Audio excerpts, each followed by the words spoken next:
eu falo que eu quase estive em Round 6, eu especificamente quero dizer a versão reality show da Netflix. Não tipo a de verdade, onde as pessoas morrem. Foi mal por meio que enganar aí, mas eu também não tô mentindo. Então, antes de eu entrar para essa história toda, eu preciso explicar como eu fui parar nessa situação para começo de conversa. Ano passado, Jacob, nosso amigo Joey, meu irmão Jax e eu fomos para um evento pop-up de Round 6 organizado pela Netflix. Parecia interessante, no mínimo. E uma combinação de curiosidade e tédio foram o que convenceram a gente a comprar os ingressos. Nosso Uber nos levou até o local marcado e largou a gente num beco assustador nas ruas de Los Angeles. Tem certeza que isso não é uma armadilha pra, sabe, o evento? A gente caçou a entrada, subiu umas escadas temáticas de Round 6 e lá dentro tinha um saguão enorme com produtos, lanches e decorações. Sabe o que mais tinha lá? Nenhum outro ser humano. Éramos as únicas pessoas lá junto com os carinhas de máscaras que ficavam só encarando a gente. Tem certeza que isso... Sei lá, beleza! A equipe assinou nossa entrada e nos deu pulseiras numeradas. Que? Igual Round 6? Eventualmente, mais competidores chegaram e logo depois fomos empurrados para a sala de início decorada bem daquele jeito, tipo, ninguém realmente ligou pra esse negócio. E se ligou, a galera arruinou. O cara da equipe explicou pra gente como o evento ia funcionar, todas as regras, esse tipo de coisa. Mas espalhado no meio da explicação tinha um monte de piadas sobre o perigo de segurança. Eu sei que o conceito da coisa toda é baseado em jogar jogos perigosos e morrerem. Distopia maligna. Mas estavam tipo... Não encosta nas paredes! Se você rasgar, eu não quero preencher o formulário se você se machucar. Não toque em nada que você não deveria tocar. Eu não quero ter que preencher formulários de novo. Ele era tipo muito anti-formulário. Tipo muito mais do que com a parte de segurança humana. Baseado no que a gente viu até agora, o nosso grupo sabia que estávamos prestes a experimentar exatamente o que a gente estava esperando, mas sem a parte da morte. No primeiro jogo, fomos levados para uma sala com linhas de quadrados de vidro. Que? É tipo Round 6 de novo! A parte de pular no vidro! Quando é a sua vez, o padrão nos 10 quadrados era mostrado e você precisava memorizar em quais pisos pisar. É tipo... Bom, eu acho que é tipo Round 6. Tipo... Foi mal. O primeiro grupo de pessoas foi... Os padrões todos piscaram. Mas antes de qualquer um começar a pisar no vidro, eles foram instruídos a esperar. E só dar um passo de cada vez. Pelo jogo inteiro, tivemos que assistir todo mundo dar um passo individual, parar, esperar a confirmação, depois dar mais um passo, por mais 10 espaços, em tipo 6 grupos. E também, eu acho que seja qual mecanismo eles usaram para rastrear se as pessoas saíram ou não, tava super quebrado, porque literalmente só tipo 5 pessoas no total acertaram o padrão. Joey, Jacob e Jet juraram que memorizaram o padrão certinho, mas foram eliminados mesmo assim. Eu já sabia que tinha me lascado, eu tenho um cérebro de moedor de papel. Podiam me dar um piso pra memorizar e eu ainda ia esquecer. 25 das 30 pessoas falharam no primeiro quebra-cabeça. Agora, a Netflix sabia que se as pessoas pagassem $40, sim, 40, pra estar nesse evento do Round 6 e tivesse que ir embora depois do primeiro jogo, elas ficariam bem irritadas. Então a regra era que nos 4 primeiros desafios ninguém seria eliminado. Yay! Uhul! Ufa! Essa foi por pouco. Na próxima sala, eles tentaram juntar tanto o jogo do biscoito quanto o jogo de bolinhas da série. Mas o que fizeram foi jogar bolinhas de gude no formato da mesa pra ganhar bolinhas dos outros. Foi bem anticlimático. Infelizmente, a gente só pode se juntar em grupos de 3. Então Joey não conseguiu ficar com a gente.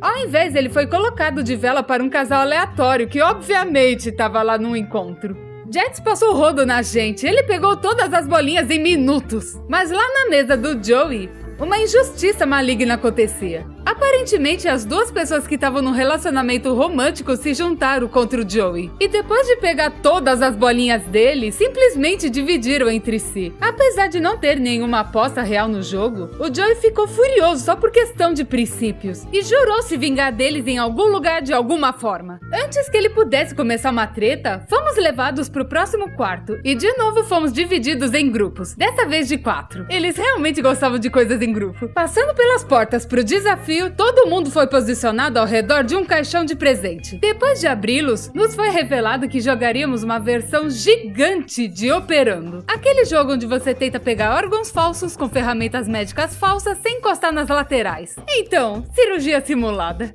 Tipo, eu acho que isso era meio Round 6, sabe? Pelo menos eles decoraram as caixas como se fosse. Mas a gente tava forçando a barra a esse ponto. Jacob e eu fomos aleatoriamente colocados com esse casal e nós 4 começamos a inspecionar as ferramentas. Quando de repente a mulher fala: "Ah, você me passa a pinça?" Ela era cirurgiã.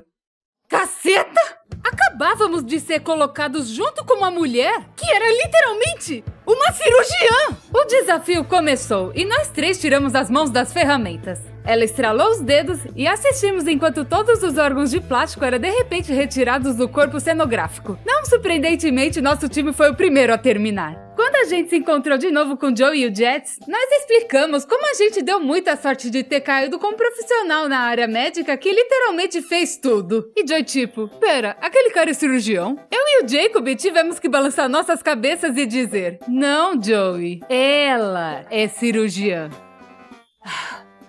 Droga. Agora que estávamos entrando no quarto desafio, era hora de ficar sério. Esse era o primeiro jogo onde as pessoas começariam a ser eliminadas de verdade. Mas não de verdade. Todo mundo foi dividido em 2 grupos e levado para um lado de uma parede onde tinha um monte de barcos cenográficos. Era meio que uma versão não muito real de batalha naval, onde a gente tinha que tentar afundar todos os barcos do outro lado. E o time que vencesse ia para a 5ª fase. Eu descreveria essa ideia como boa o suficiente. Claro, tipo, a gente não podia escolher onde colocar os barcos, já que eles estavam presos. Mas, né, a gente só pagou 40 pila pra estar aqui. Mas, por algum motivo, o membro da equipe do nosso lado tava, digamos, extremamente prestativo. No começo, ele dava umas dicas gerais, tipo, se eles ainda tiverem um barco de 4 espaços, vamos checar todas as horas que poderiam caber isso. Sabe, dando dicas pra ajudar um pouco. Mas no final ele só tava literalmente nos falando, se eu fosse vocês, eu atiraria bem aqui. Tipo, esse cara queria que a gente ganhasse, e ganhasse rápido. Então, ou ele tinha algum tipo de aposta rolando com os outros membros da equipe, ou o cara só tinha algum lugar pra ir. Todos os barcos do outro time afundaram, e as 15 ou mais pessoas restantes foram levadas pra semifinal. Tava óbvio assim que a gente viu ela. Íamos finalmente jogar a clássica batatinha frita 1, 2, 3. Tava decorado igualzinho ao do seriado, a boneca tava lá. Mas tinham caixas de presentes gigantes espalhadas pelo quarto pra servir de obstáculos. Porque, se parar pra pensar, batatinha frita 1, 2, 3 não é tão tenso quando o pessoal da equipe não pode realmente atirar nos participantes. Tipo, tinha que ter mais alguma coisa pra ter graça. Nos reunimos na linha de partida e o jogo começou. Enquanto jogávamos, eu tava pensando, como é que eles estão medindo se a gente tá se mexendo ou não? Sabe, eu duvido que eles recriariam a boneca de detecção de movimento só pra esse evento temporário que vai ser desmontado depois de 1 mês. Então eu imaginei que a única coisa que eles poderiam estar usando pra rastrear o movimento seria a nossa pulseira. Então, entre as luzes verdes, eu focava muito em garantir que o meu pulso ficasse o mais imóvel possível. Na real, eu tava tão focada no meu pulso que nem percebi que era a primeira a passar na linha de chegada. Infelizmente, igual o jogo torto da memória de vidro, pareciam que muitas das pulseiras estavam super esquisitas também, porque um monte de pessoas foram sinalizadas como eliminadas, não importando o quão imóveis elas estavam, incluindo Jacob e Jets. Foi um balde de água fria. Ou isso, ou elas eram só feitas para serem super sensíveis. E de algum jeito, meus frágeis punhozinhos dormentes decidiram não tremer pela primeira vez em 5 anos. Eu virei pra trás e vejo só 3 pessoas restantes. E uma delas era o Joey. Todos correram pra frente. E quando a luz vermelha ativou pela última vez, eu vi Joey tropeçar e se chocar contra eles, fazendo todas as pessoas restantes caírem no chão. As pulseiras marcaram eles como eliminados. Enquanto o Joey estava passando para a área dos mortos, eu perguntei para ele o que aconteceu. E ele disse: consegui. O Joey tinha intencionalmente se sacrificado para empurrar aqueles 2. Porque eles eram o casal que fez panelinha contra ele durante as bolinhas. E ele finalmente conseguiu sua vingança. Foi mesquinho, foi. Ele arruinou o encontro deles? Sim, mas não me importo. E eu acho que foi a coisa mais engraçada de todas? Com certeza. Joey é incrível. Eu fui, de algum jeito, a única do grupo indo pra rodada final. Eu e os outros 4 vencedores do Batatinha Frita 1, 2, 3 fomos levadas pro Jogo da Lula. Todo mundo tava lá assistindo atrás da cordinha. Jaden, O jogo da Lula é tão bruto e difícil. Como você se saiu contra as 4 outras pessoas que chegaram até o fim? No jogo de verdade, o cara foi esfaqueado. Você foi esfaqueada? Você deve estar se perguntando. Meu querido espectador, não, eu não fui esfaqueada. Na verdade, eu nem sequer me machuquei, porque a Netflix não queria lidar com papeladas. Em vez disso, jogamos de segurar o ovo de mentira numa colher e atacar uns aos outros até sobrar um ovo de pé. Mas atacar de um jeito que não tivesse papelada. O que é de boa pra mim, porque eu duvido que qualquer um de nós saiba o jogo da Lula. O alarme tocou e todo mundo começou a se mexer dentro do formato. Já que eu, por algum motivo, tenho experiência em torneios de jogos com apostas altas, eu usei minha estratégia clássica de não chamar atenção pra mim. Eu só fui desviando e me esquivando dos caras tentando derrubar os ovos um dos outros. Eu consigo encarar alguém no 1 contra 1, mas qualquer número maior aí já vai bem além das minhas capacidades. Eventualmente sobraram só 3 pessoas. A plateia começou a gritar: Peguem a garota, ela ainda tá aí! E os 2 caras começaram a andar na minha direção. Mas aí minha torcida particular gritou: Ei, vocês estão se juntando contra a garota? Vergonha, Eles ficaram tão sem graça que recuaram de novo. Aparentemente, o poder do trabalho em equipe e o medo da misoginia pode superar qualquer coisa. De repente, um ovo caiu no chão. Era só eu e o cara número 2 que não odeia mulheres. A exata disputa 1 contra 1 que eu tava tentando criar. Nos circulamos, ambos com nossos braços segurando colheres estendidos o máximo que conseguíamos. Ele fez meu ovo balançar algumas vezes e eu consegui desviar. Mas eu não podia ganhar isso se eu não fosse pro ataque. Pera, e se eu só... Eu ganhei o evento bobinho de Round Six da Netflix. O líder apareceu e me levou para a área VIP, onde ele me deu uma máscara de animal de plástico. Que nem do Round Six. Tiramos fotos incríveis juntos e ganhei uma camiseta escrito vencedora. E eu não sabia disso na hora, mas enquanto isso estava acontecendo, a equipe fingiu atirar em todos os perdedores com sons falsos de arma. Infelizmente, eu não ganhei o prêmio em dinheiro de 45,6 bilhões como no show. Mas, junto com a camiseta, eles me deram um formulário especial para preencher, que me daria prioridade de escolha para o reality show real de Round Six. Round Six, o desafio.